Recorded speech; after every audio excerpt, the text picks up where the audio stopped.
This is Chris Slade, drummer of many bands, and you're watching CMS TV. That's what it's all about. And you can call me idealist, but yes, I am idealist. You know, you can call me naive. Of course, I'm naive, but this is what I was born to write those songs about a better world. And the first step to a better world, to bridge over and to realize that music is the greatest unifier. True. I will say, though, I wouldn't mind going to Sweden for the women over there. The blonde, blue-eyed women would be just fine with me.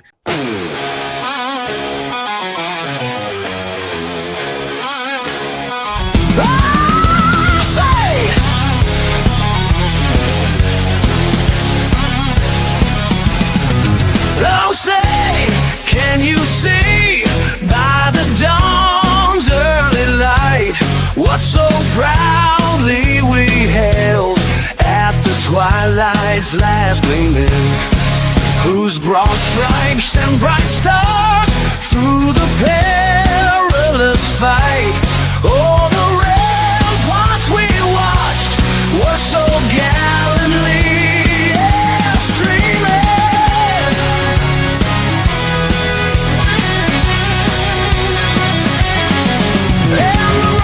Its red glare, the bombs bursting in air, gave proof through the night that our flag was still there. Oh, say, does that star-spangled banner yet wave? Oh, the land of the free and the home of the brave.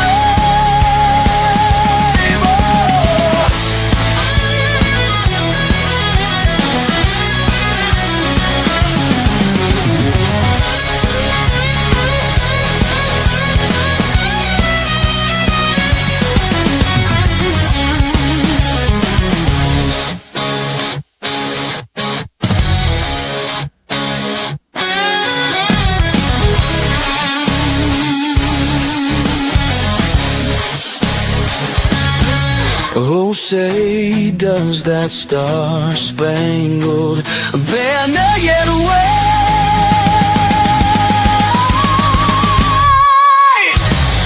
Oh, the land of the free and the home of the brave. Ow!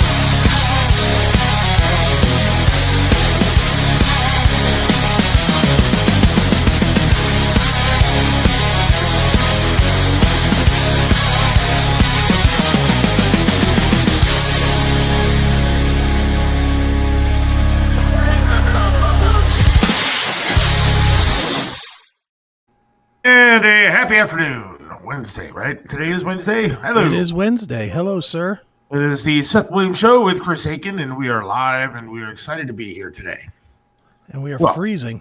I shouldn't say we're live. Yes, we are. But excited to be here is what it is. Yeah, it's cold. It's a tad bit nipply, man. Well, dude, I don't usually care, and quite honestly, I did my other show, Chris Akin Presents, last night, 8 p.m. to 10 p.m., and it was real cold then. But I swear to God, it is twice as cold. Like, I guess because we had the whole night, and the room that I'm in really doesn't have heat for shit. I mean, it has a little space heater back here, and I got this monster right here sitting right on my lap going 95. Trying to get warm, and there ain't no heat, man. It is cold. See, I'll tell you what, I'm sitting outside. The heat does work in this house, but I despise being like hot, like especially when I go to bed. Like, I hate it. Sure. And so, going to bed, and I'll tell you what, the heating, I don't know what you call it, the furnace, is that what they're called? Like, I've never owned a house before this, so this is like my first time being a home owner, I guess. Sure. So the furnace looks like it's in the garage. Okay. And what I was told is like the closest rooms to the furnace is where, like, I guess the heat is going to be more. Sure, because it doesn't have to blow as far. Because it doesn't have to go as far. And so the bathroom, like the main bathroom's really sweet, dude. I'm telling you, it's bigger than my office. And it's got like a stand-up shower. It's got a jacuzzi tub with all the jets and all that kind of stuff. And I mean, it's a pretty badass bathroom. but there's a vent right next to the toilet. Okay. So if you're taking a shit or something, one, it just the whole place smells like shit because the heat it's awful. Right. But then it's connected to we have 2 walk-in closets in a hallway then from the bathroom on either side. So my wife has her own walk-in closet, and then I have my own walk-in closet. They're really nice. Okay. And then it's got a nice big bedroom with 2 French doors to go to the outside to the woods and stuff. It's a great house. But it gets so hot in that bathroom and it travels into the bedroom Right. that it feels like you're laying in the sun when you try to go to sleep at night with the heat on. Right. So last night I said, okay, I'm going to take the heat. I'm going to turn this bitch off for a little bit.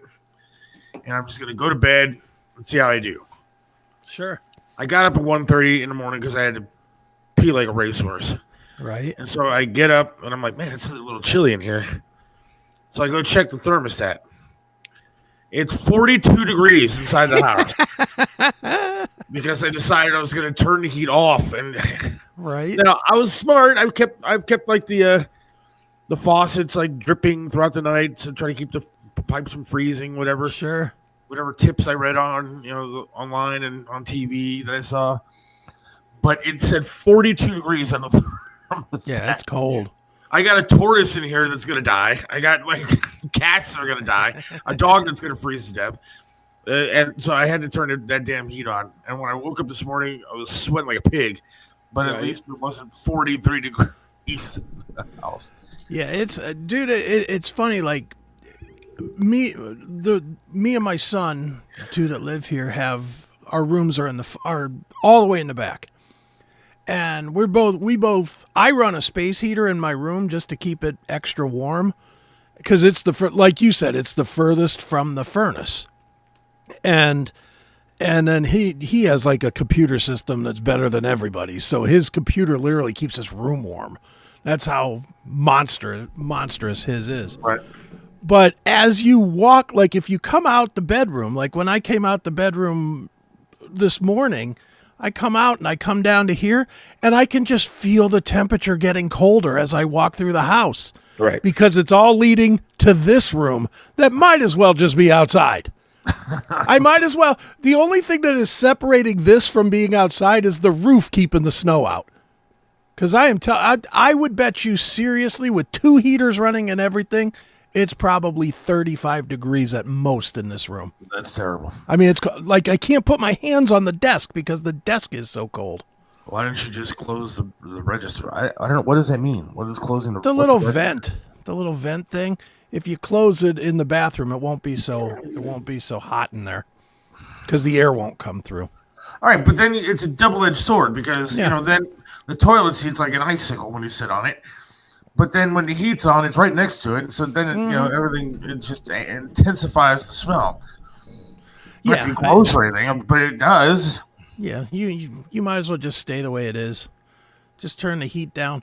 Maybe just turn the heat down a degree or 2 instead of off. Like, you see, I have a really tough time figuring out how to, manage the heat because I'm not very good at that, dude. Like, I'm not very, I had it on 68. I thought 68 is a good temperature, right?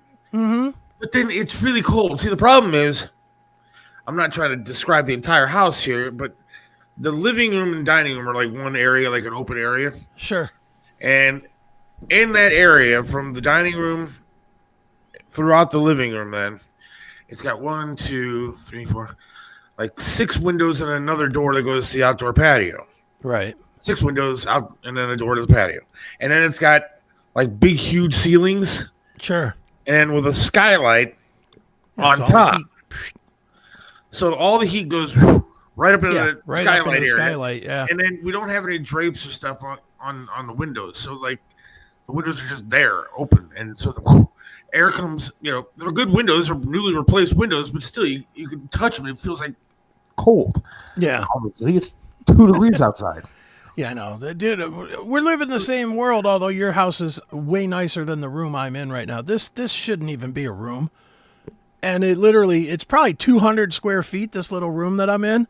But it has 6 double-sided windows, flat windows, with, no insulation on them. Yeah. None. It is just fucking cold. But whatever. I'm tough. I can handle it. Better to be cold than hot. like now in the room that I'm in, my office, Yeah.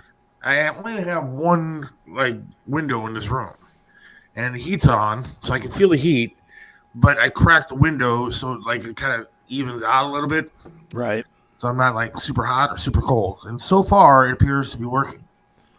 Yeah, well, it is a balmy, 8 degrees outside or whatever. I got into the car this morning. I was driving to work, and I have a garage, so it's nice to keep my car in the garage. So that was all right. But so I'm driving into work, and I look at the temperature on the car, and it said -7. Ugh. And I was like, "Get the hell out of here, man! I mean, this is just stupid cold." And I talked to my poor dad. My poor dad, he's he's a little elderly at this point. Doesn't Sure. act like, but I shouldn't say elderly. It makes him sound like an old guy. But he moved to South Carolina so he could like avoid the snow, and he's a hip older guy. Sure. You've met my dad. You've seen my Yeah. dad. I've talked to him anyways. And so he's a hip older guy. But they got like 3 inches of snow down in Bluffton, South Carolina, which is boy. right like 20 minutes outside of Hilton Head. So the whole state's closed. So the entire city is shut down and gridlock. Nobody's going anywhere. The streets are empty, really, because everybody's afraid to leave. Right. I said, Dad, I got 18 inches of snow here like 2 weeks ago, and we went out for ice cream. And you guys get 3 inches of snow and you can't go out? He's like, yeah. He's like, you don't understand. Like the public store, the grocery store was out of eggs and milk and toilet paper. Oh, Like, boy. it was like COVID all over again at the grocery store because they got 2.5 inches of snow. Yeah, but your dad's not hiding, right? Because he lived Of course here. he is. You know. No, but he hates it. But he and still so- does. He can't have forgotten how to Oh. travel. Forgot everything. Like all of a sudden you get to like the border of South Carolina and completely like become ignorant of what snow used to be, is, or ever will be. Like you don't know. You looked at the Men in Black flashy stick on your way into South Right, Carolina. And so I'm talking to him. I'm like, okay, well, I mean, I kind of said the same thing you said. Like, Dad, you're used to this. You've been up here. You know what it's like to drive in the snow. I was like, you got a nice little convertible. It's great, but I'm sure it'll plow right through the snow. Sure. And I mean, it's only 3 inches, man. It's not like it's like what we got here. And it's like, nope, not going to do it. So they're like stuck inside. Everybody is stuck indoors. It's like you looking outside your window and all you see is like eyeballs peering from other houses trying to figure out what the hell to do. Sure. Well, I ain't gonna lie. I ain't going outside. It's like I was tentatively supposed to be somewhere yesterday, but the person didn't reach back to me to confirm a time. And you know damn well I didn't go out of my way to say, hey, what time do you want me to be there? I just Right. kind of was like, nope. If you really want me to be there, you'll tell me. Otherwise, I'm staying home. I want nothing to do with being outside. Ugh, Well, I no, mean, I'm thank going you. out tonight. As soon as I'm done with the show, we got to go out. We got stuff to do. You know, life does not stop because of a little snow and ice. Yeah, well, I just don't experience it. I stay in always. I'm like the one guy that if I ever went to jail, it would seem too busy for me. You know, instead of being locked down and being upset about the lockdown, I'd be fine with that. I'd be bummed out about having to actually like work and stand in line for food and stuff.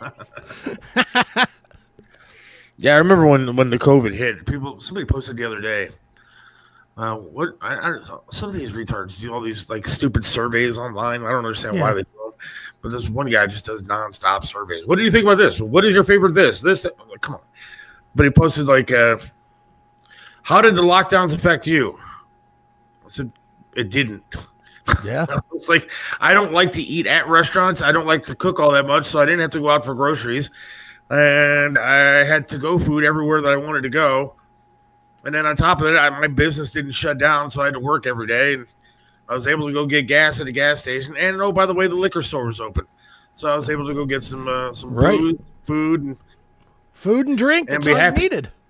That's right. all I needed. And then I was able to go to work, collect my paycheck, collect whatever bonus money the government was sending me, and it was actually A-okay. The traffic was light. Right.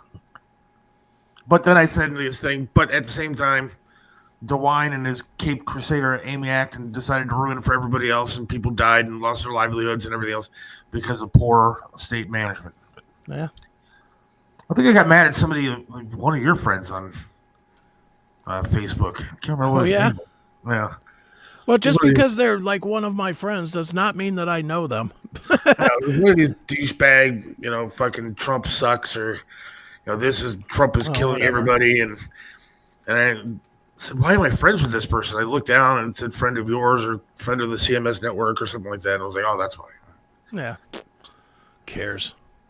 I've seen a lot of it. I see the lefties are all losing their minds over this nonsense, and I'm just laughing at them all. I'm They like, are. The guy's been in office, what, 2 days? Yes. Day and a half? Yes. You know. And he's already Done more than Biden did in 4 years. Yeah, I mean, that's everything that I've seen except one small thing. I've just been like, okay, cool. This needed to be done. What didn't you like? It's not that I didn't like it. It's I don't understand why he did it. Was repealing. I know he just was like blanket repealing everything that Biden did. But the lone good thing I can say about Biden was I did like the fact that he reduced the cost of the meds. And Trump repealed that. And I was like, why did he repeal that? Unless he's got some other thing coming. I don't know. It's just and again, it was just one of how many things did he repeal of Biden's? 75 or something? Yeah. Well, and it was the only one that I saw. I was like, I don't know about making the drug prices higher again. That doesn't sound good, but you know what? I'll live with that if everything else is lower. Fine with me. right. I'm looking to see if there's anything online about it. Yeah, it's But I it's mean, the he's only done a thing. lot he of did. good stuff. I mean, Yeah. yesterday he announced a $500 billion investment Dude, if in he AI here in America. Like they're going to build their buildings here and do all the research here. And well, that's good. Hopefully it's not Silicon Valley, though. Dude, if he repeals the IRS, if he literally gets rid of the IRS, Yeah. what argument are lefties going to have for that? To say, no, we need to keep that. How will they justify that argument? I don't know. That's what I keep looking, because I saw that thing about the External Revenue Service or whatever, Yes. and I was like, all right, I like that. I like that he's going to pay for everything with tariffs. That's fantastic.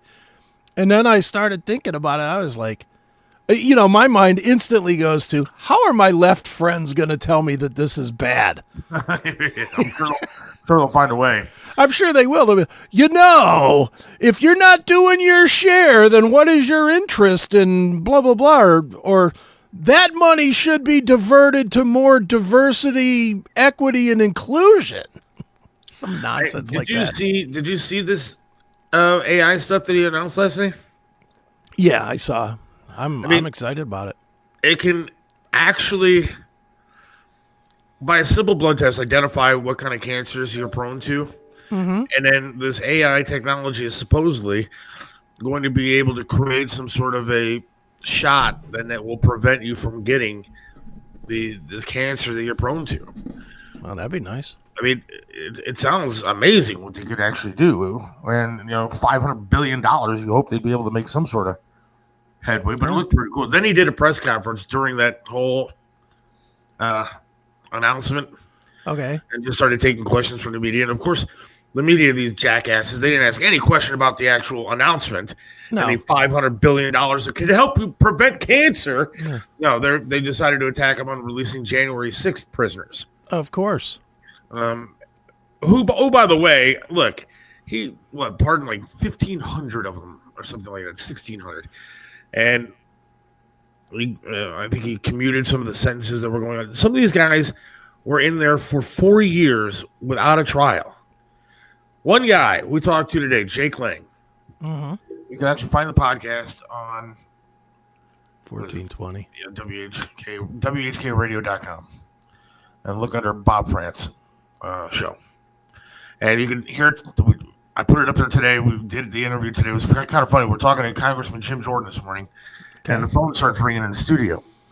So I pick it up, and I'm like, who? And it's Jake Lang, prisoner from the gulag in Washington, D.C. there. Oh, wow. Was he still in?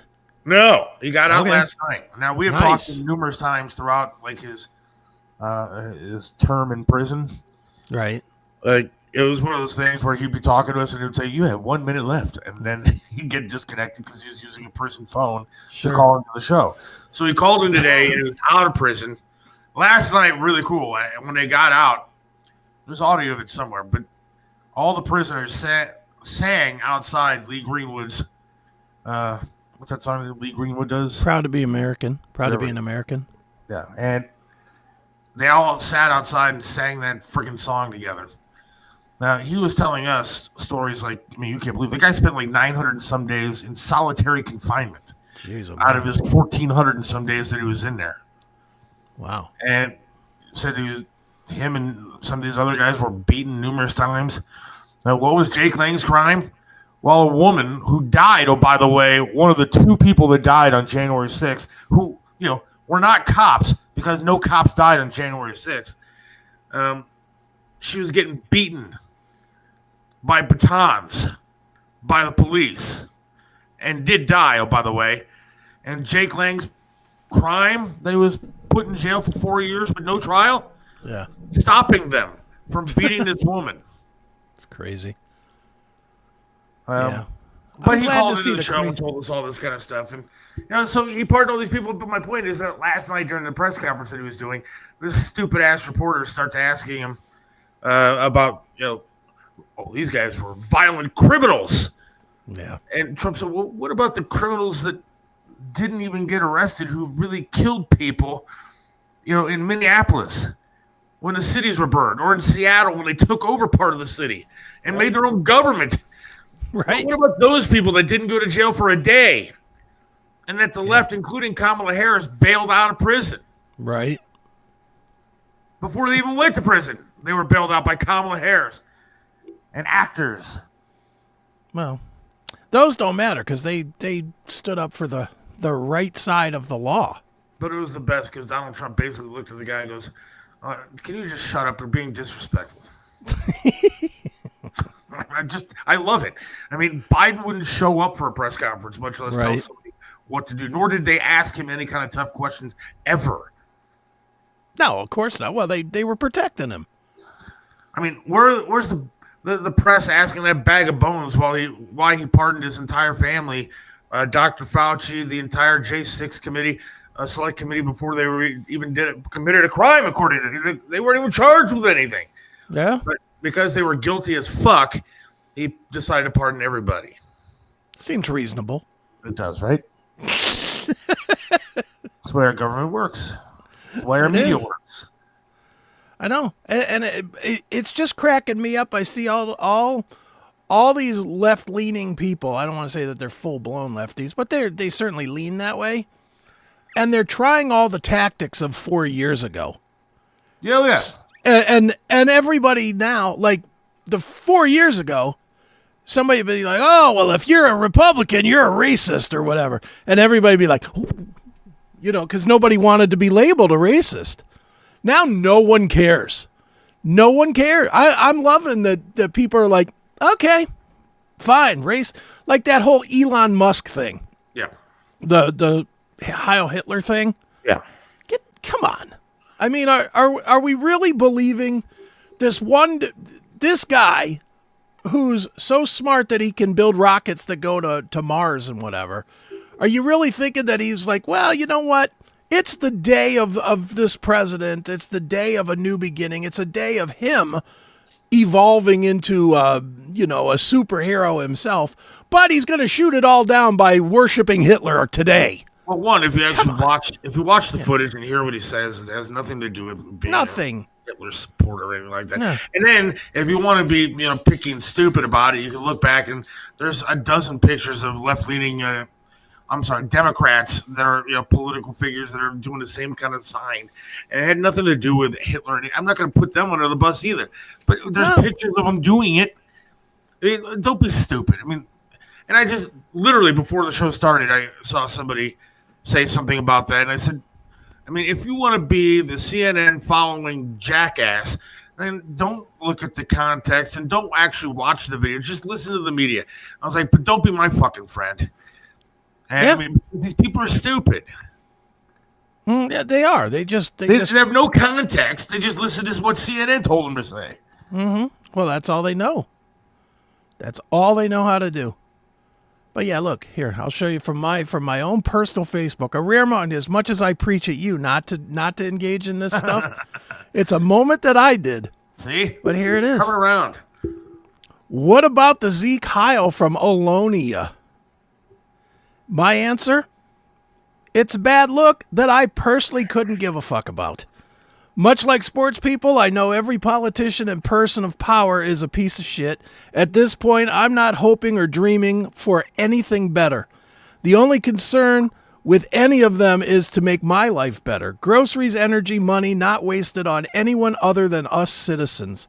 They can all worship Mao and Pol Pot as long as my life is good. Simply put, I don't care. And notice, no response 2 days later. I absolutely shut it down. You want to play this game? Fine. I don't care. I will not care about your silliness. I will not buy into your trying to make me be quiet anymore. 2 middle fingers to you, John Mahoney, who is a friend. He's an absolute friend of mine. But he's wrong on that one, and I slapped him in the head for it. Well, again, people like to just say whatever they want to say. And Yeah. That's I guess the beauty of social media is you can. Yeah, and I'm not going to be quiet because somebody tries to put a spin on it to try and make me look bad. Pfft, you can't make me look bad because I don't care what you think. I mean, I was talking to somebody the other day about the division in this country, and Yeah. they were saying that this came a long time ago with like Newt Gingrich and stuff like that. And I said, well, I think Obama had a lot to do with it as far as the way he talked bad about cops and Sure. the some of those things that happened, and he divided people big time when it came to police. And Yeah. but I also think that social media just has way too much to do with it. Social media is really the key to the division because now people say their feelings instead of just sitting on the couch at home and thinking stuff. Yeah. People actually have a platform to say it.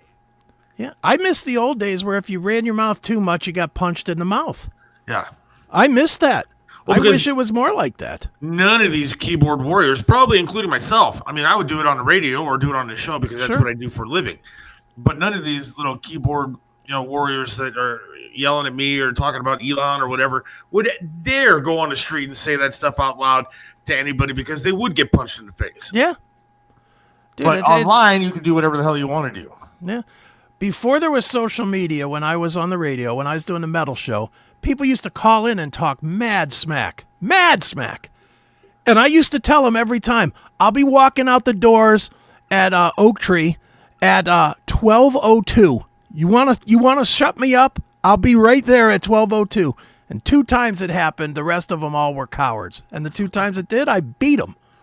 I absolutely beat. I hit one guy so hard that I threw him into the side panel of a car, and it literally made the quarter panel so that it was probably undrivable after it.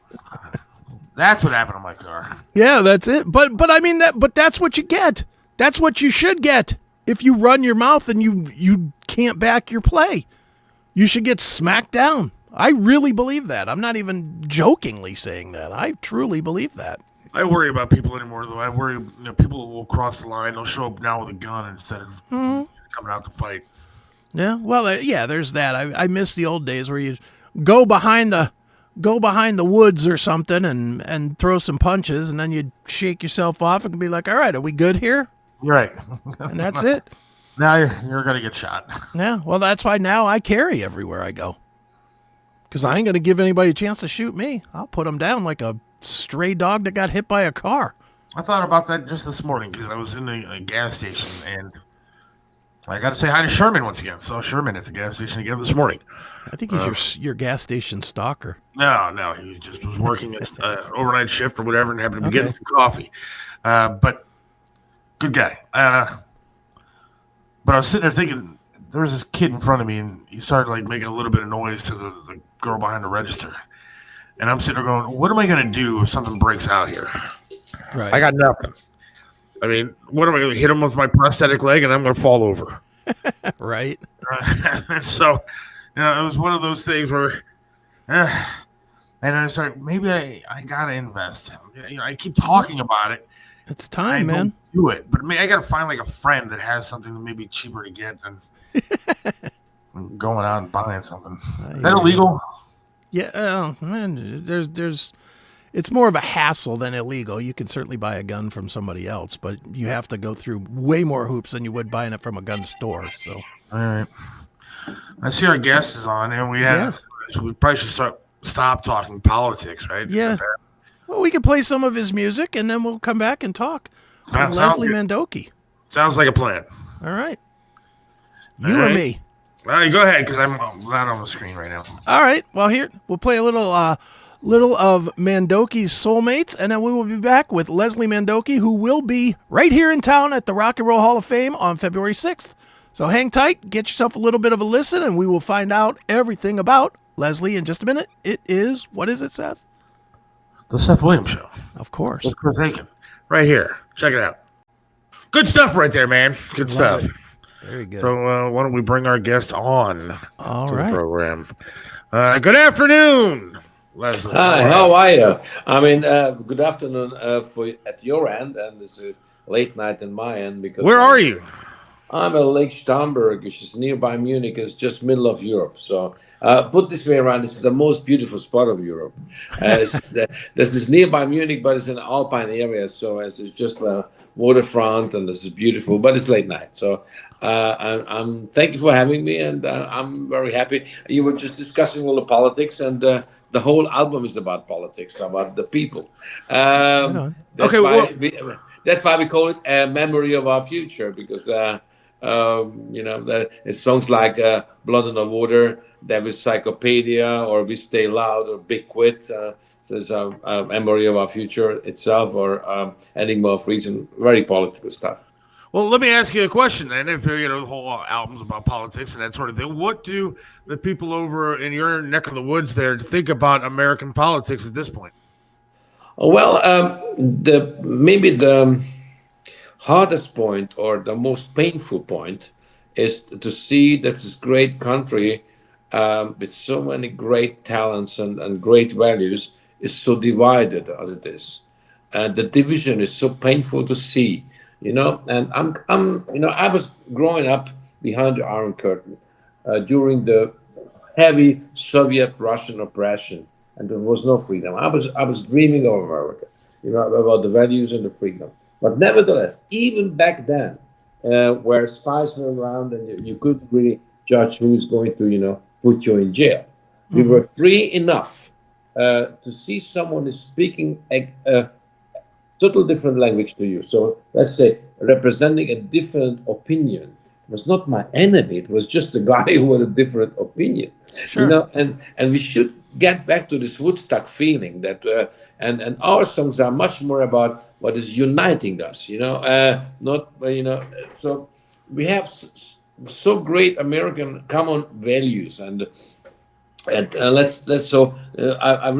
felt like as I wrote this album, that I really have to write songs which is uniting us again, so to build bridges. Music is the greatest unifier. So there is a long way to go. That's why we see that our world, and also America, in many ways is in a labyrinth of crisis. And seems to me the compass has just been lost. And what we do, we just create a new soundtrack to find this compass, or to use another picture, to be the one who is holding the torch at the end of a dark tunnel. Right. When you look at politics, Leslie, as somebody that is writing about it, do you see America as almost like the leader of it? Because I mean, from here, from the United States looking out, I look at it and I see division outside of the U.S. as well. I look at England as an example, and I see, the common English people versus the Muslim people now, where that's a big clash. And as you go to different places in the world, there seems to be conflict all over the place. Do you think that comes from almost like the example that America is setting now of being a place of conflict? Put this way around me. From my very point of view, as a born Eastern European, and a very American-minded guy who is in my 50th year now that I'm living in freedom. So I escaped through a tunnel. I almost got killed, and I'm very thankful to the American people. As I got my first little bag in a refugee camp back 75, and this was just the president of the American people. Still, cries out of my heart. So I have an incredible great respect for the American values and for American way of life. But I do believe that you're perfectly right that and it's not only America, but it's around the world. As we have lost the compass to find our ways out of this labyrinth of crisis, some way, somehow, this division was growing year by year. And I think the major reason for that is the social media, because this anonymous, so everybody can talk shit, virtually, and you don't know who you talk to.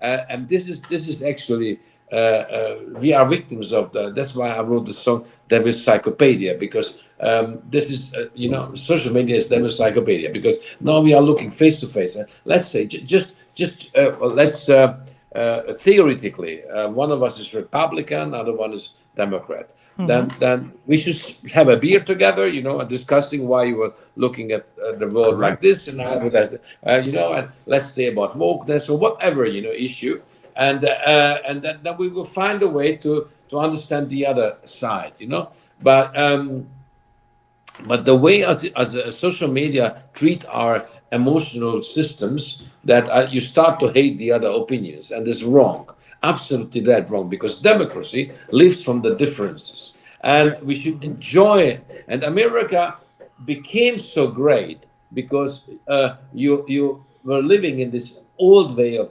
diversity, So like most of the country where I'm coming from, the Hungarians are.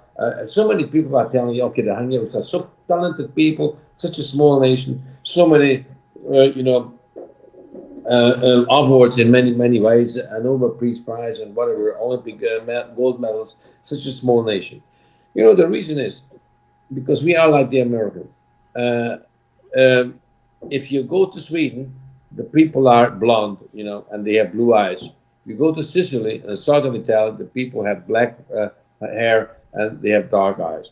In Hungary, you find everybody because blonde, brown hairs, black hair. You just find everybody's a little gypsy, everybody's a little Christian, everybody's a little Jewish. It's total, mix of everything.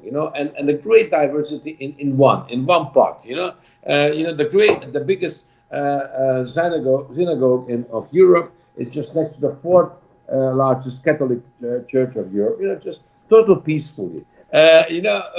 So and not one of the churches need to have any protection, because it's self-explainingly no one would hurt anyone. This is what I'm saying. This is where we should, and that was America for me. And Woodstock, we that Woodstock is. So let's get back to Woodstock. So let's create a new Woodstock for the next generation. That really make love, not war. That's just, and that's what it's all about. And you can call me idealist, but yes, I am idealist. You can call me naive. Of course, I'm naive, but this is what I was born to write the songs about a better world. And the first step to a better world, to bridge over and to realize that music is the greatest unifier. Sure. I will say, though, I wouldn't mind going to Sweden for the women over there. The blonde, blue-eyed women would be just fine with me. And they tried doing the Woodstock thing before, redoing it, and it didn't turn out that well, that Woodstock 99 or whatever, and people were trying to kill each other rather than making love. So it was a tad bit different. But you're right. I think we do need to get together. I lost a dozen friends in the past week because of politics on social media. So you're right. It needs to change. Yeah. This is a change, and we should be very careful because what we do. Because let me get back to the generally. One of my songs I'm saying, Big Quit, the third song on the record, hard times create hard people. Hard people create easy times. Easy times create easy people. And easy people create hard times again. This is the circle around. There's no way out. We should get and find a way out, because there is no reason for hate. There is no, so this is and you just, I hear this and I know what you're talking about when you lose friends because of politics, but it's so wrong, because this. Let's take like about philosophical issues like Immanuel Kant or whatever, and let's say something where what I really hate because it was causing so much pain in the world, Marxism, and we've been talking about Marxism, and I was reading all the books, and I know where they come from. I know that why they are wrong, but I understand the idealism behind that, and so I'm sort of, I feel that yes, I will disagree, but I would not hate. This is the message. Sure. Well, Leslie, I do want to talk about Mandoki's soulmates here in a second, but I have to ask you, just as a musician, how is it that you know so many legendary people? I mean, your resume, looking at your resume, it's almost like you're going to be visiting all your friends at the Rock Hall on February 6th when you're there. It's like you know everybody who's ever been anybody. How do you know all these people?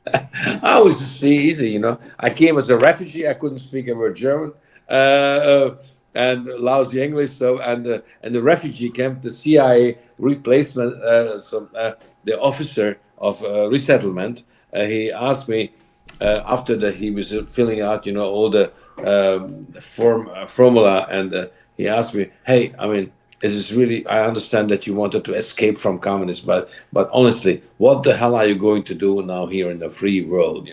And I said, "Well, I was 22, it was 75," and I said, my plan is to melt together the British prog rock with American jazz rock."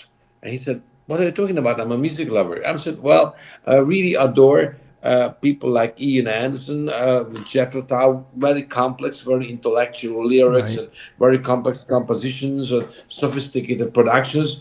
But I'm missing the kind of Aldi Mola type of brilliant soloistic thing of the American side of the fusion jazz." And so my idea is to meld these two American and British way of making interesting intellectual kind of music.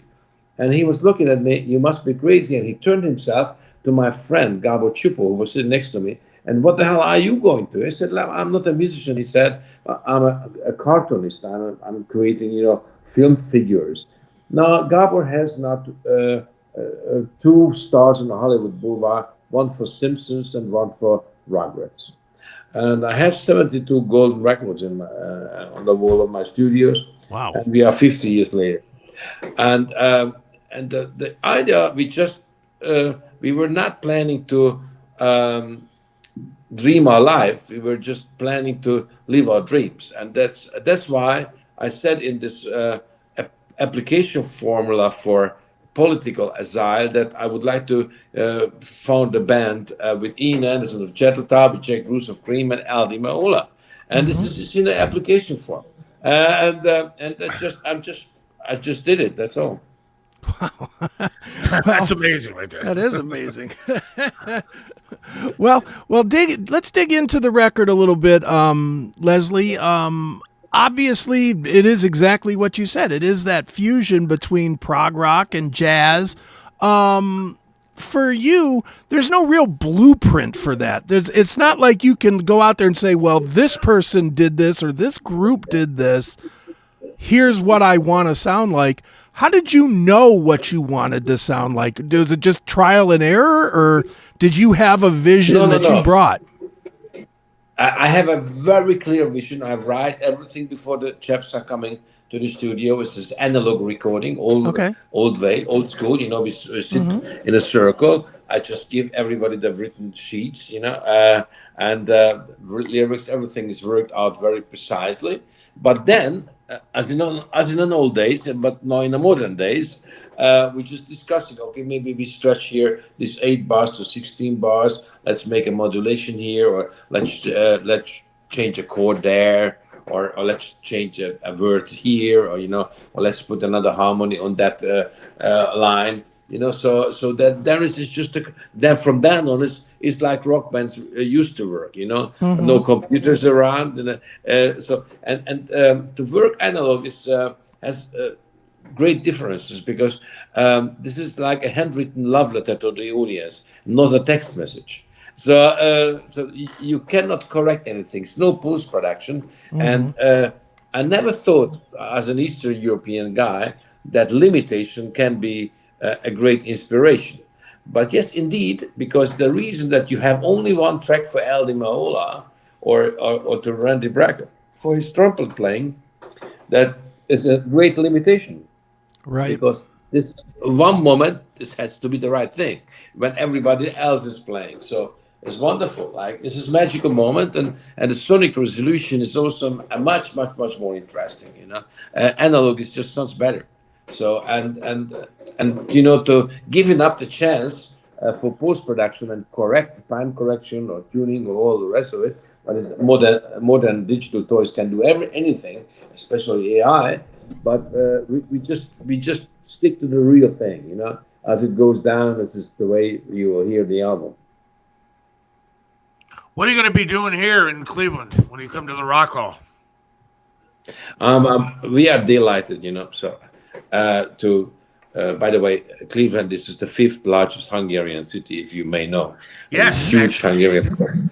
Very diverse here. Huge Hungarian. Yeah. And you know why? I don't know what happened. I have to dig deeper into that issue. But in 1956, the big uprising against the Russian oppression, a lot of Hungarians had to leave the country who were anti-communists, and hundred thousands of people went to America, and about 110,000 people to Cleveland. So it was for a while. I think it was the fifth largest Hungarian city around the world. Anyway, so Cleveland is, and put this around, Rock and Roll Hall of Fame is obviously has a great magic. This is just because this, indeed, somehow everybody who created something very special and put down the card on the table. I mean. This is there, so this is a beautiful thing, and I feel myself very honored that we have the chance to show. I created a very special film, also in this event to show how we are working in the studio, how we are working on stage, on big stages where we play for 40,000 people, and we also, of course, we're gonna have a kind of Q&A and all this, and. For us, it's a great honor, and to be there and creating a little music on stage, I must admit, I'm also not only extremely happy and touched by the chance that we can go to Rock and Roll Hall of Fame, but also I'm very happy that I have a chance to see Cleveland, and because we are Europeans, we always in and out California, we know in and out New York. 50, 60 times in my life. Of course, we know Florida, and sometimes, for some, because we play somewhere, then we see other. But I've never been in Cleveland, and I'm so happy to. This is for sure real America in many ways. Well, what's the weather like where you're at now?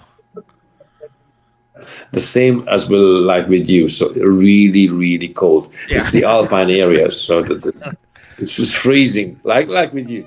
I was gonna say it was minus 10 this morning when I got up. So yeah, make sure you bring some warm clothes. But I guess you have them where you're at. So well, yeah, we have. Let me ask you this, Leslie. When you're here, what from what I understand, you're going to be doing book signings. Are you going to be doing like a storytellers thing with yourself and Tony Carey, or what is that looking like you're doing? Yeah, storytelling, and we're telling behind the stories. We show a film, and we're gonna book signings, some CD and vinyl signings, and if there is a piano, then we play a little. So, but it's not a concert as such. It's just more of a personal touchdown, and we are very pleased that we can talk about, like we do right now, about more in music oriented, why we were doing this album, why we were doing the last 32 years. I mean, the band is kind of, and I really assure you, this is going to be great stories behind. Why how the album before this was Hungarian Pictures of Bela Bartok, and like as Greg Lake. And we had about 20 years ago, we had a lineup.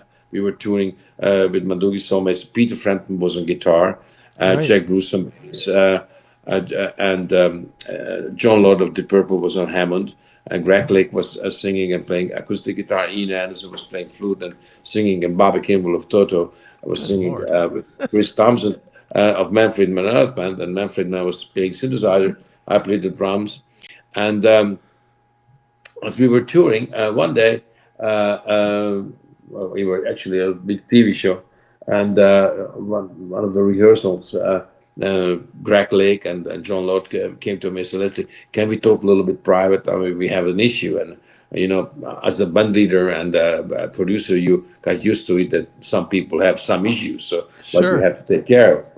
And then Greg is just saying, "Look, let me share with you this big secret that Emerson Lincoln Palmer was not planning to record pictures of an exhibition.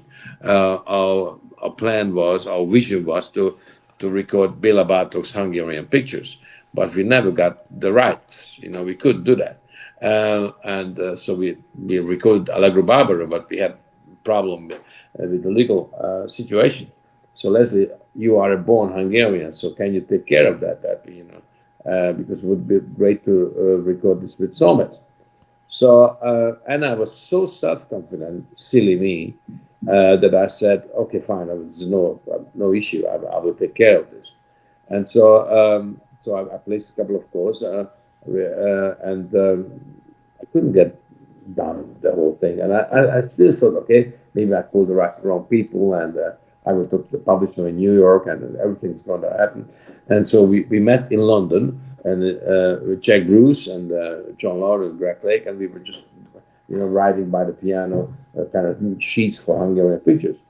And finally, I got a message that from our lawyer, who was even involved in the meantime, that absolutely no way the guys who are just controlling the rights of Bela Bartok don't giving us. So we have to wait until 70 years after his death, when the rights are free.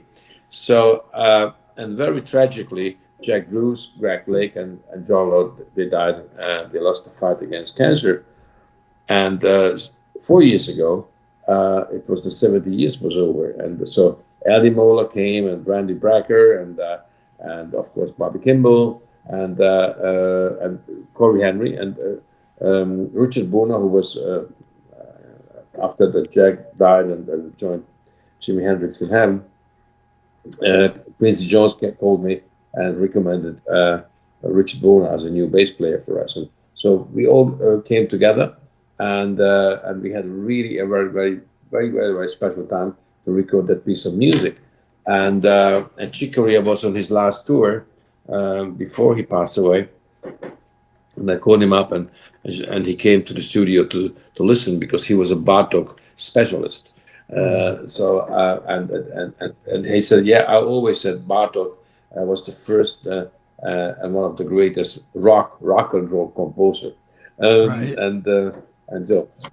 So this was our previous album called Utopia for Realists. I mean, so we'll share with you this wonderful musical journey, what always had a kind of message, and in a way about humanity, and the vision that we are kind of imagine a better world. Right. So you're going to be at the Rock Hall February 6th, correct? And then Absolutely.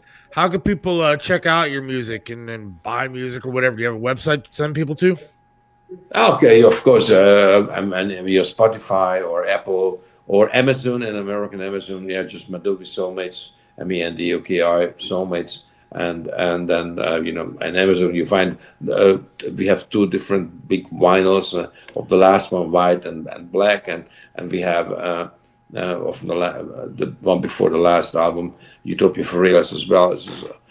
And so you can find CDs everywhere, also in the shops. So, and of course, you find us on YouTube and all the social media. So Mandoki Soulmates, you find us on, you can see our website. So we are in a full range of digital communication, as well as, of course, the analog vinyls.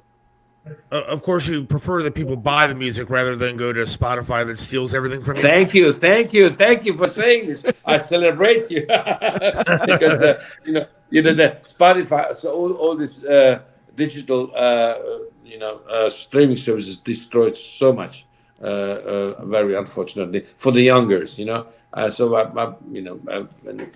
someone like me have 72 golden records, I don't blame my destiny, but indeed, and what we are trying to do, just because of the situation what you were describing, like it is, if you buy a CD of Mandoki Soulmates or you buy a vinyl from us, you get such a big, huge package, with so many, so that we celebrate that. So we value for the money. So we give you long and really deep going liner notes, like in the old days. So we take it very seriously. Well, that's awesome. We want to thank you for coming on, Leslie. Do appreciate it, and we want to tell everybody again, check you out at the Rock Hall February 6th. Going to be a good time there, and buy the music. So thanks again for coming on, my friend. Thank you so much, and I hope to see you in person then. Yes, February the 6th. Absolutely. The whole fam, and we're going to rock and we have a beer. All right? All right. Sounds good. Sounds great, Leslie. Thank you, Leslie. We're going to wrap it up. Appreciate Thank it. you so much. Good stuff, man. Man, that's some smooth listening there. It is. Absolutely. Dude, can you imagine if your life was, I just called up Jimi Hendrix's bass player and Ian Anderson from Jethro Tull, and then I got Chick Corea on the phone, and Bobby Kimball came down to drum for me from Toto. I was like, this guy's throwing around like bombers. I know. He's throwing them around like, they're just my buds. I'm just like, whoa, what I got up? excited when he started talking about Toto. I'm going to see Toto this coming summer. Oh, nice. Very cool. Who are they with? They're with Foreigner, maybe? No, I can't remember who. No, Men at Work. Men at Work. Oh, wow. Who can it be now? Yeah, I'm looking forward to that. And then there's somebody Where's else. that? There's Blossom. Ugh, nah. But I'll be under the cover of darkness in the pavilion there, because I'm not gonna sit on the lawn with this leg. I can't, dude. Can you imagine me trying to go down a hill with this freaking leg? I can't. I think it's going to be even worse coming back up the hill. Yeah, but I think they have Do they have a shuttle now? they have transportation for people like myself. That Oh, nice. But you know how much money they could make at Blossom if they just provided shuttle service, like back to your car and stuff? yeah, I think it's Christopher Cross, Men at Work, and Toto. Wow, that's a great show.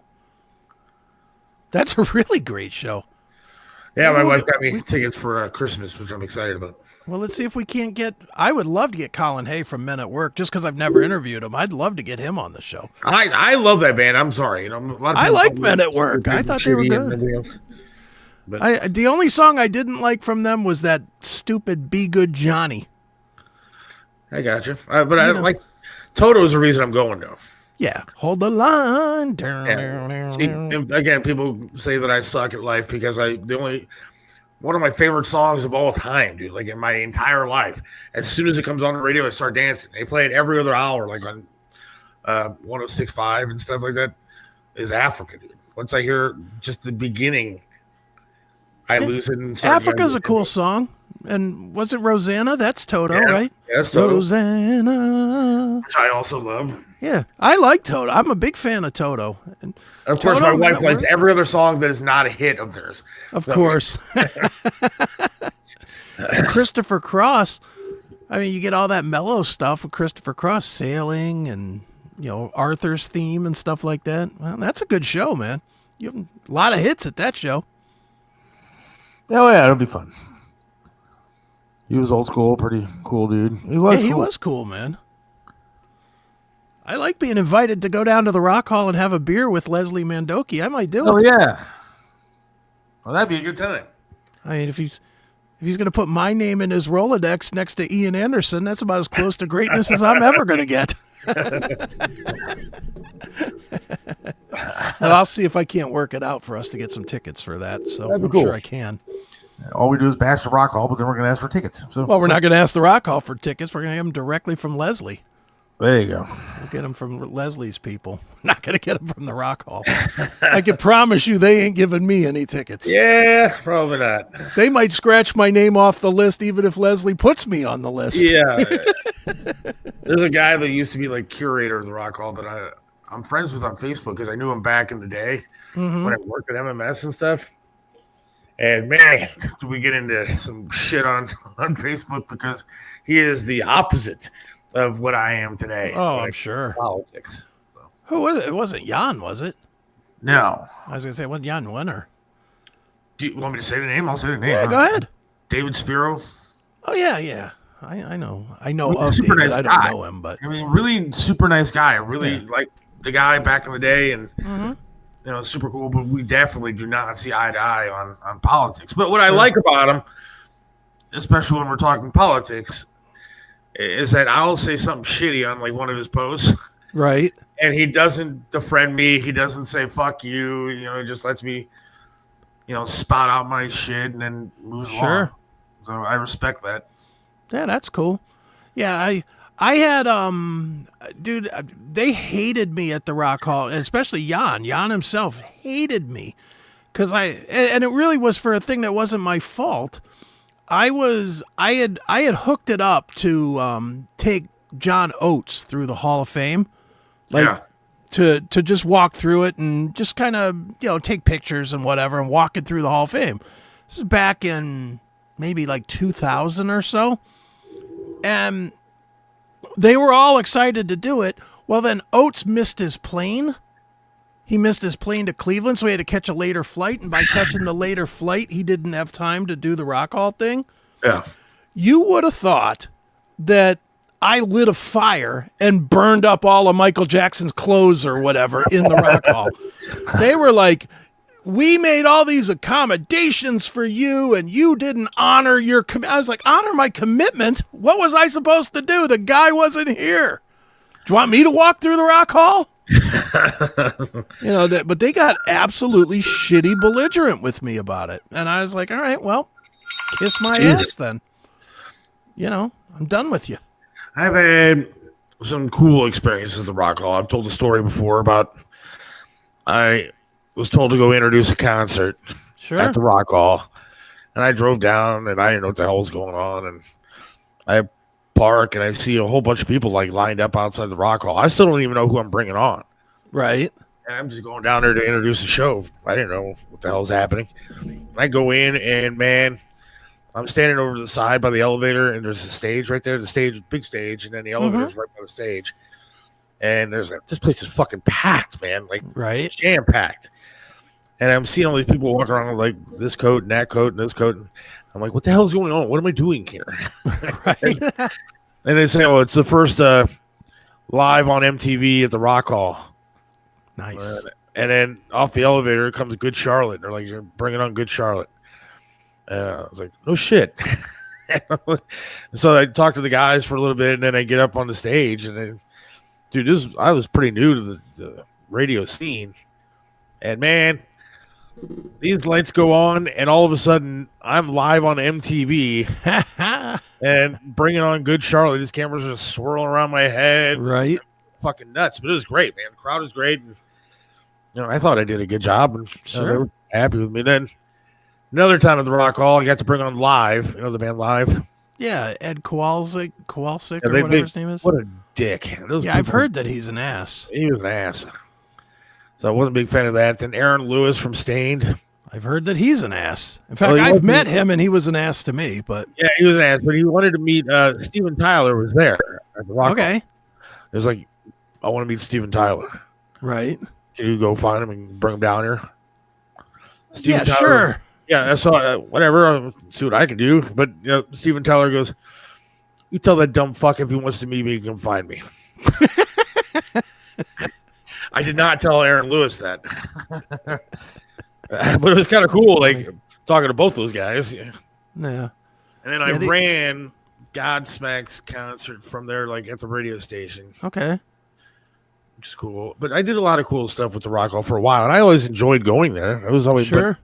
They've gotten to the point with me, with the people that they put into the Rock Hall, that I have no respect for it. Yeah, well, that's it. Yeah, I mean, it's you not a go Rock now Hall. for what? To see Missy Elliott perform? Get out of Right. here. It's not a Rock Hall. No. Well, I would be interested in seeing Leslie Mandoki perform. Yeah, absolutely. Or talk or whatever you he's know. going to do. He said he's going to have a short film, do a Q&A and that kind of thing. That sounds fun to me. Be the first time I've stepped foot in there in years, decades. Yeah, without a doubt. Yeah, that'll be fun. But I guarantee you, we're probably like the two media guys from Cleveland that he's talked to. Oh, I know for a fact that's true. I guarantee you. I do know that if we want to go, it'll be pretty.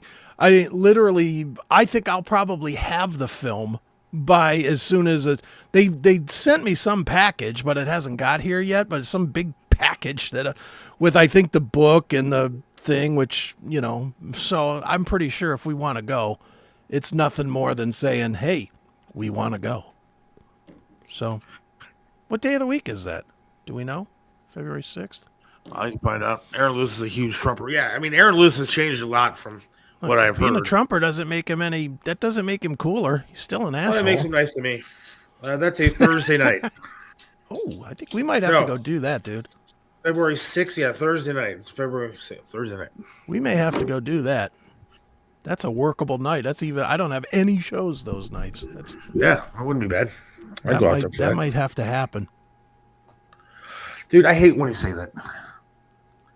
Because you never go anywhere. Yeah, I know. Well, you'll say you'll go there, and then you won't go there. Well, it's because everything happens on days I have shows, which is most days. February 6th is not a show day for you, so now... No, that's what I'm saying. That's what I'm saying. I may very well go to that. You may very well. You left it out. Well, I do. I always leave it out because I am the most unreliable person ever for going to stuff. Well, you want to find that out, ask Kelly. I can't tell you how many things I've said, yeah, we're going to go do this, and then I don't do it because I get busy with work or whatever. All right, I'm going to ask you to do me a favor. Yeah, what? Because I drank like 3 bottles of pop. Yeah. So I think we should take a break and play as many commercials as you need to play until I get back to the seat.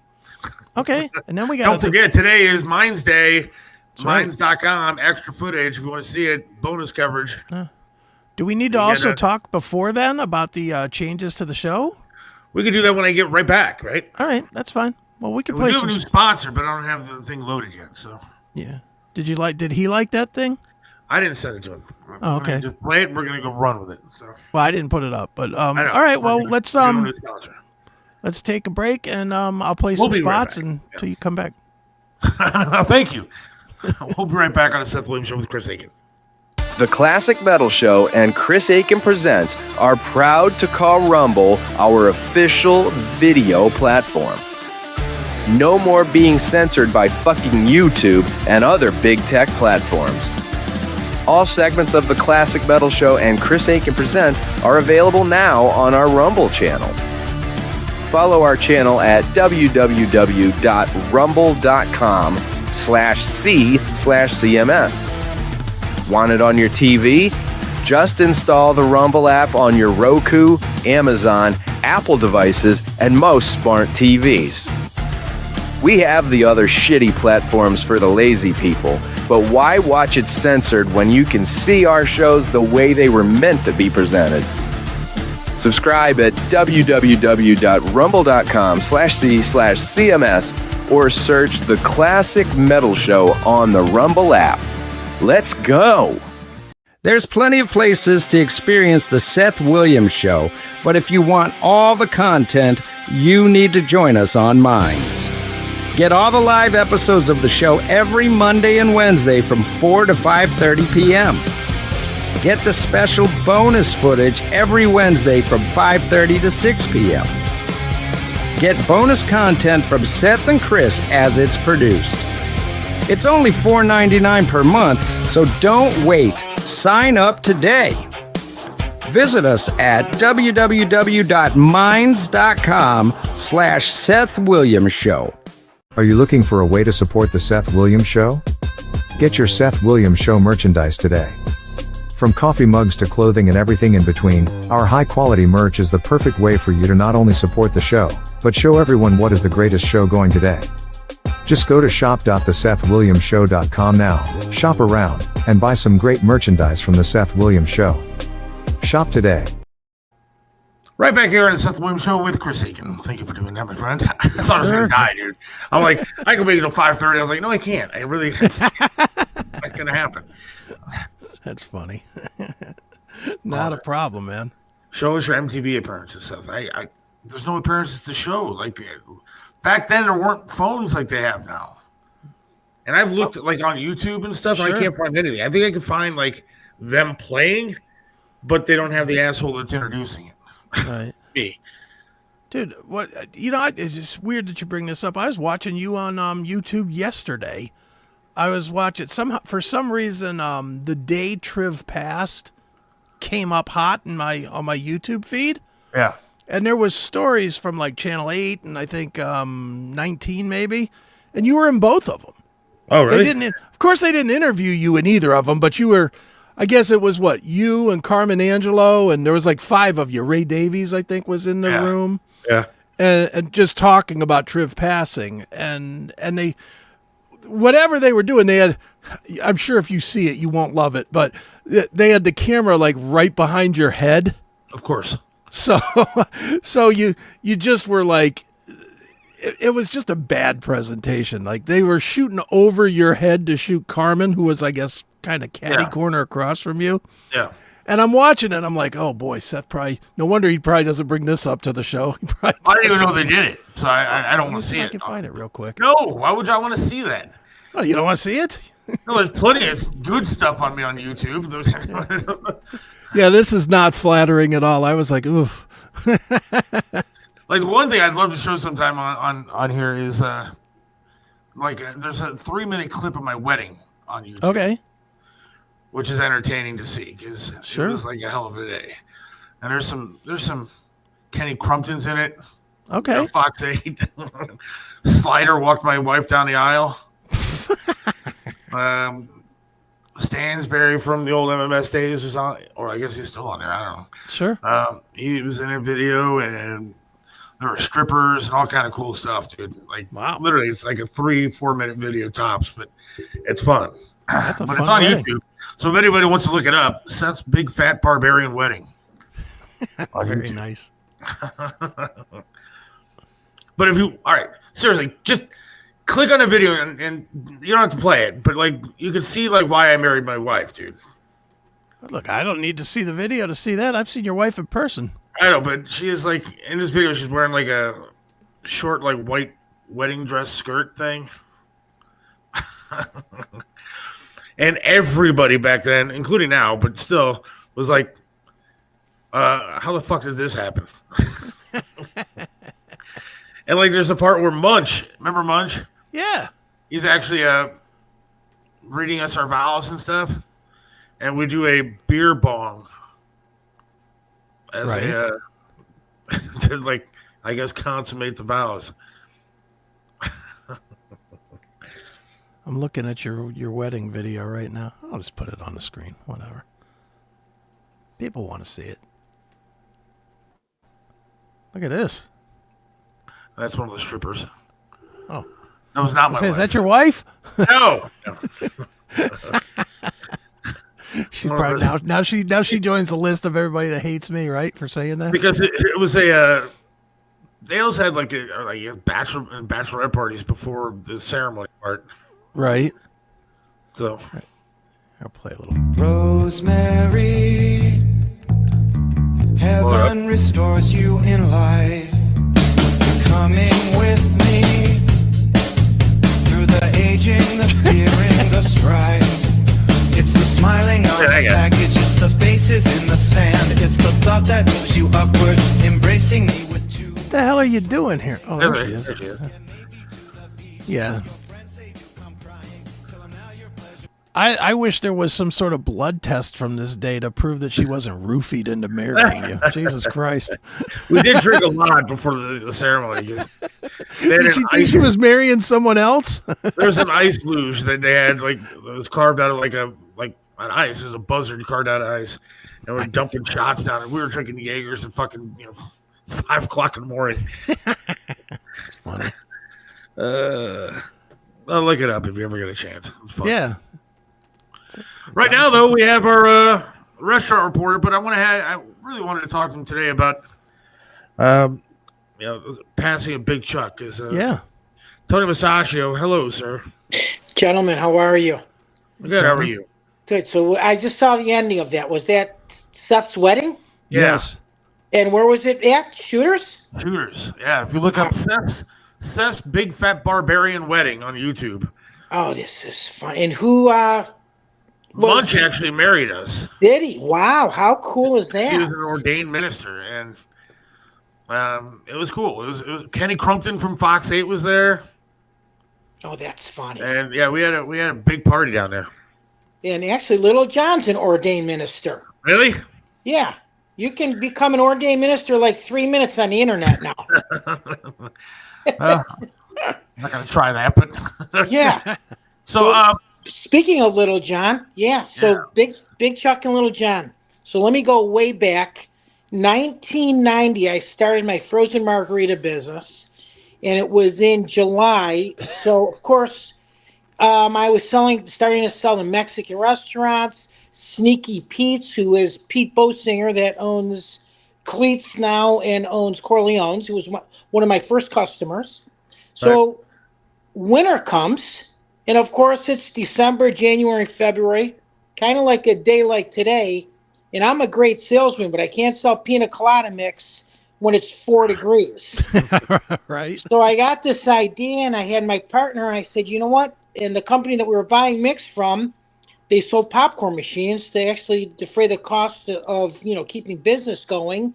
So I said, you know what? Let's get into the popcorn business. So we went to every restaurant in northeastern Ohio, and we were the ones who were providing popcorn machines inside of the bars. And of course, we gave them the machine. They bought the product from us. Thus, salt would help people drink. And it took off. And I sold to Shooters. Matter of fact, Shooters was one of my best accounts. They were probably buying $300 a week in popcorn at that time. It goes to show you what kind of volume Shooters was doing in the 80s and 90s. Oh, yeah. And you went through that, Seth, in the flats industry when Hooters was there and and everyone was doing well. So anyways, So I'm watching the Big Chuck and Little John show. It's a Saturday morning. And before they went to a commercial, they got buried in popcorn. And I'm like half asleep, laying on my couch. I thought, you know what? This is a great idea. I'm going to call them. I'm thinking outside the popcorn box. No pun intended. Right. And I called them up, and I told my partner, this is what we're going to do. Let me talk to them, and we'll put a popcorn. I presume we could put a popcorn machine on their show, and, whatever it costs, let's get in this advertising. Sure. So I called Big Chuck, and this guy, it's unbelievable how gracious he was. I met him within 2-3 days after the phone call. He says, come down to Fox 8. So we had a nice little meeting. Then I ended up going to Little John's jewelry store on East 9th. And he said, well, let's bring the popcorn machine in. So at that time, Thursday nights were the taping of the Big Chuck and Little John show. And then they were aired Friday evening and Saturday morning as if you thought that it was live. Sure. But it was all taped. So, we negotiate this deal. He says, just bring in the best machine you have. Because we're going to show it on television. So I talked to my partner. I said, we bought a $1,200 machine then. He had the wheels, the stand. We provided him with popcorn. And I thought, you know what? I don't know what this is going to cost me. He said, it's not going to cost you anything.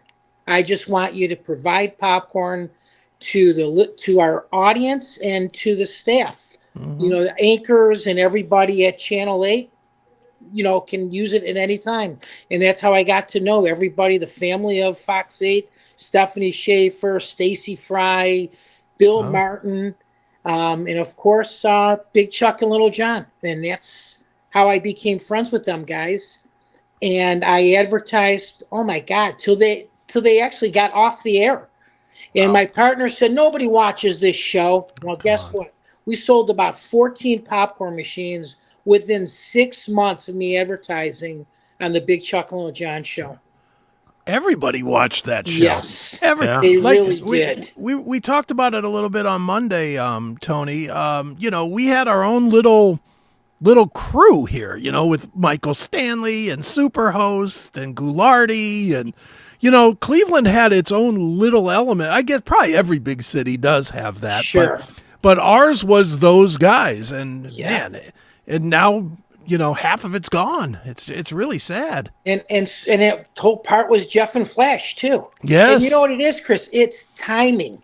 Here these guys started, Big Chuck and Little John, their first show with Little John was on in 1979, his first show, and they did over 2,000 skits. They could never do some of those skits today. Oh yeah. Let's be honest too, though, Tony. It was Cleveland humor. I mean, like it was wonderful. You almost had to live here to get the humor. Yes.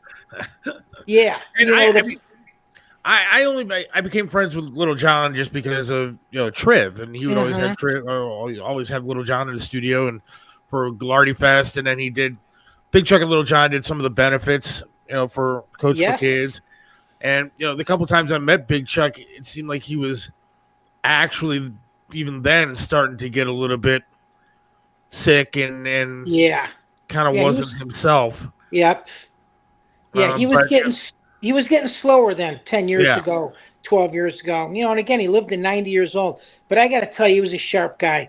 He wrote, so they did 2,000 skits, and he did most of those skits. He wrote most of those skits. Wow. Little John only did 4 of them, he said. But you know what? And he was the nicest man you ever met. And he was a shy guy. Again, wasn't even to be in front of the camera. He was a cameraman. He started off as a cameraman.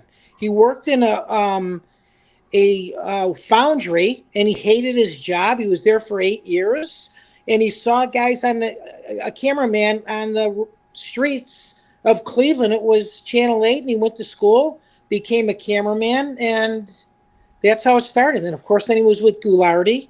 Yeah. Right. And then Houlihan, and then Houlihan left to go to Florida, and Little John took over.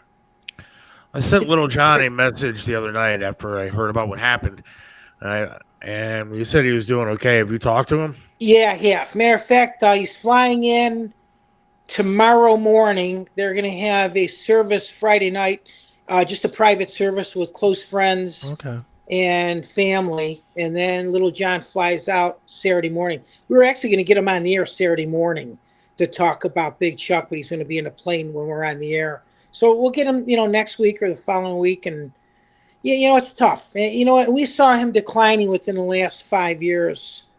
It's ironic. I'm in North Royalton. So if you go down State Road, he's literally a half a mile from my house. Are you serious? Kind of cool. Yeah. He's in Hinckley. I did not know that. I mean, I lived less than 10 minutes from your house. So that's crazy. Isn't that something? Yeah. He lives in the farmlands of Hinckley. Again, he has 6 kids, 14 grandchildren, great-grandchildren. And he said, I just wanted to start life off and get married and have children and have a wonderful life. And here he became one of the most famous men in Greater Cleveland, him and Little John. You say either one of those names of people who grew up, like you had said, in Cleveland, and they know who he was of any decade. Yeah, you know what's saddest, Tony, is, well, 2 things. One, time continues to be undefeated. It just sucks seeing our youth go away. But the other thing that is sad to me, and it's sad for Cleveland, is nobody replaced these guys. I know. Any of them, Michael Stanley or Big Chuck and Houlihan, or Big Chuck and Little John, none of them, Goulardi. You're right. It just is. It's become such a corporate thing now, where people only come on the radio to be famous now. They're not homegrown. They don't care about promoting homegrown things and having homegrown humor. They're always looking for, how can I get national? It really is sad the way the world has changed. I agree. You know what? And YouTube and the internet has changed it, Chris. You're right. It's not the local. Again, they were 3, 5, 8, 19, and 61, which were local stations. Yeah. And that's why Jeff and Flash did so well, because when we were growing up, that was the only rock and roll station. And then they actually helped WNCX get where they are today. Mm-hmm. And you would never have that duo of, the Jeff and Flash. And, it's so funny because, I am on the show with Flash, and it's like, he tells me the FCC kind of didn't even know that they existed for all the stuff that they got away with. And just like Big Chuck and Little John, I mean, they kind of made fun of tongue-in-cheek of the gays, of the blacks, of the Polish people, of the Italians. Mm-hmm. And it worked. You know what? And we were able to laugh at it. But now you can't laugh at that. Tony, that's what I think is the problem. I don't know if the people have changed. Yes. Because, I mean, when Janet Jackson shows a nipple, I mean, everybody has nipples. I know. And one person complains and everything goes to hell. People now they're offended by everything. Yes. And that's why you can't do a Big Chuck and Little John anymore, because back in the day, people didn't care and people had fun with it. And now people don't have a life, and now they'd rather complain and sue or do something else. They're miserable. And so it sucks. And it sucks the way the people have changed. Guess what? The Indians should be called the Indians still. Absolutely. Still are to me. Yeah, they are to me too, Chris. And that's a great example right there. Where we can't, you know what? And again, I think it's just going to I just feel sorry for your daughter and my daughter and, your kids, Chris, that, even in their 30s, their 40s, it'll never be like it once was. No. And, and just the cost of living now. I mean, we had simple lives. Well, we did. And the other thing that has really gone away is just the sense of community. I mean, if they had the boat show, which I've never been into boats, I could care less, but I've been to 10 boat shows. Why? Because it was happening in Cleveland, and it was a place that you got together with other friends, and maybe none of you could afford a boat, but you'd go and look at boats and say, man, I wish I had $100,000 to buy a boat, or what. There was a sense of community, and I'm sure you know this better than anybody, Tony. Back in the old days, you used to go drive around, whatever city you live in, to find a guy selling apples or a guy selling, corn or whatever. You're right. It was a community thing. That is all gone. Now if you want corn or apples, you punch it in on your phone on DoorDash. That's true. It's just all of that connection is gone. We're all disassembled, kind of. And that's why, like in our business, I mean, we do a lot of trade in our show. I mean, I don't get paid. We trade. Sure. I trade with South Hills Hardware. I got salt that, I don't have to pay for my driveway. I do Corleones, cleats. I wish the trade would come back. First of all, it would kill the government. And, you get what you want by just trading. But you know what? And you're right. That traveling wasn't there. And, I was the guy where they traveled to me to find weed. And guess what? I had that big boat in 1986. Sure. And I had a limousine business because of that. So maybe I do want to go back in that business. Hey, right. But even that business is well regulated now, Tony. Yeah, sadly, you'd be government regulated now. You know what's funny is that I just saw a commercial that DoorDash is now doing weed, so you can actually DoorDash weed to your house. That's funny. That's not a lie, man. I used to drop off ounces at kids' homes in their mailboxes and then come back and collect $20. Nice. Well, Tony, I appreciate you coming on. I appreciate you talking about it. I know you were a big part of that scene. I was. Absolutely. Yeah. It was a great era for me. And that's what got me into broadcasting. Yeah. Actually, I did the trivia questions on their show, and how it happened was Little John, we would tape on Thursday nights. Little John came in one day with the sore throat. He handed me the microphone and said, "Do you mind doing the trivia questions tonight?" And that's how it worked. Wow. So I was never, afraid of being behind that mic. And it's so funny because everybody I talk to, they hear your voice and, "Oh, Tony's here." Yeah, great. Hey, guys, real quick, I'm going to talk about one thing before we get off the air. I was at the haunted house, which is located in Cleveland Heights. It was the old Melt on Cedar and South Taylor. So they're having a challenge. Everyone's doing a food challenge. So in the beginning of February, and we'll talk about this later on in February, it is a Mike Myers, because again, it's all theme related, spooky movies at that restaurant, which they play throughout the entire time you're there. And there's also characters walking around. So they have a Mike Myers challenge. It is 6 patties, beef, 6 buns, a pound of cheesy fries, jalapenos. Wow. Get this. And it's only $69. If you complete it within 1 hour, you get it for free. You get your picture on the wall, and you get a T-shirt, and then they're going to have a championship of, a couple people that actually accomplish this, and then you're going to have like a championship where you're going to get a coat through the haunted house. Do you get a free ambulance ride too? I'm telling you. Come on, Chris. We can do it. Oh, here's the cool part. So you can do 30 minutes for 2 guys. I said, you know what? If you eliminate the bun, let me try it with 3 or 4 people, and let me just do this. I think it'd be fun just to do it, and we'll record it. That'd be great, man. Yeah, that would be fun. But I said, and instead of putting my picture on the wall, put my ass on the wall, because that's doing all the work at the end. Guys, thanks, Tony. I'll talk to you next week. Always a pleasure. All right, Tony. Have a great night. Rest in peace, Big Chuck. Talk to you guys. I'll see you Tony. soon. Bye. There goes Tony. Good stuff right there, man. All right.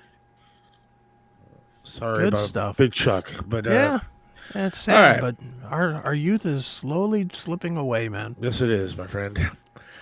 Maybe you and I should try that Halloween challenge. That might be fun. Yeah, I think me and you could kill a 6-patty burger and come on, half a pound of fries. The only thing I don't like is the jalapenos. Why do you always put something on there I don't like? 30 minutes. Oh, I'll eat the put jalapenos. onion rings on there. I'll eat the I'll eat the jalapenos. I don't care.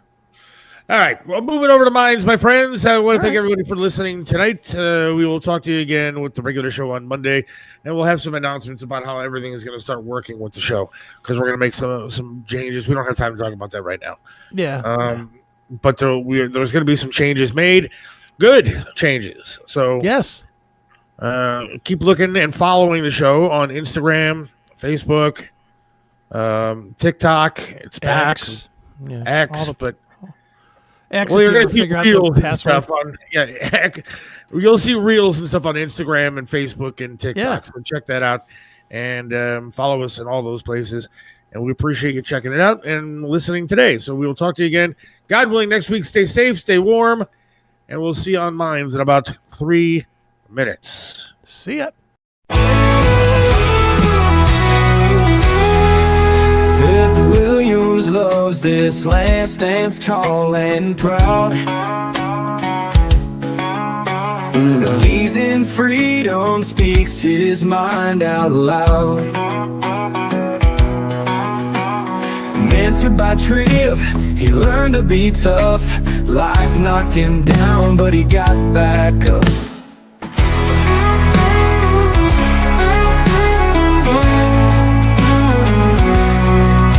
Lost a leg, but he's still strong and true. Chasing dreams under skies of red, white, and blue. Voting for Trump, he shouts it clear. WTAM tried to bring him down, but he's still here. In the heart of America, Seth takes a stand. Against the tides, he defends our land. Liberals call him crazy, but he don't care. He's got the spirit of an eagle, soaring high in the air. Hates LeBron James, won't wear that crown. Prefers hard work and blue jeans in this town. Radio waves try to shut him up, but Seth keeps singing, filling that cup. From the small town streets to the mountain high, Seth sees the flag waving, reaching for the sky. He keeps on fighting with a rebel yell, for every fallen soldier and the stories they tell. In the heart of America, Seth takes a stand against the tides, he defends our land. Liberals call him crazy, but he don't care. He's got the spirit of an eagle, soaring high in the air.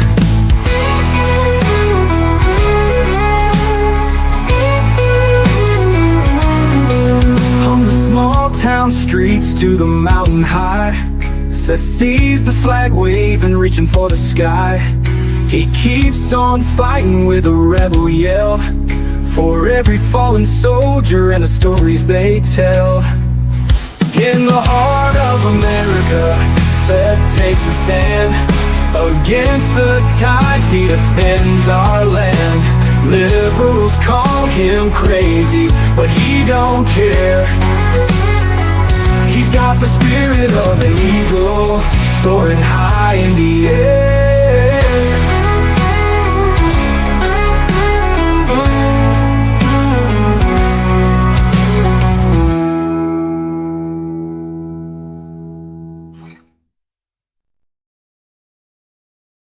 Hey, it's Chris Akin from Chris Akin Presents, the Classic Metal Show, and the Seth Williams Show. Now, we know it's frustrating to have to use this website for videos, that website for podcasts, and still another for the live shows. Well, let's end that shit right now. Get the Locals app and get it all in one place. This is free, folks. You don't have to pay to get most of the great content that we're doing. Like I said, it is free. On your phone or device, just go to locals.com in your iOS or Google Play Store, install it, and create an account. Open the app, surf to the search from the bottom, and type in Classic Metal Show. Then click Join. That's it. Once you join, you can click on the triangle button at the bottom, and you can select from videos, live streams, both past and active, or podcasts. Watch and listen right there. When a stream is live, you can participate in the chat right from that screen if you choose.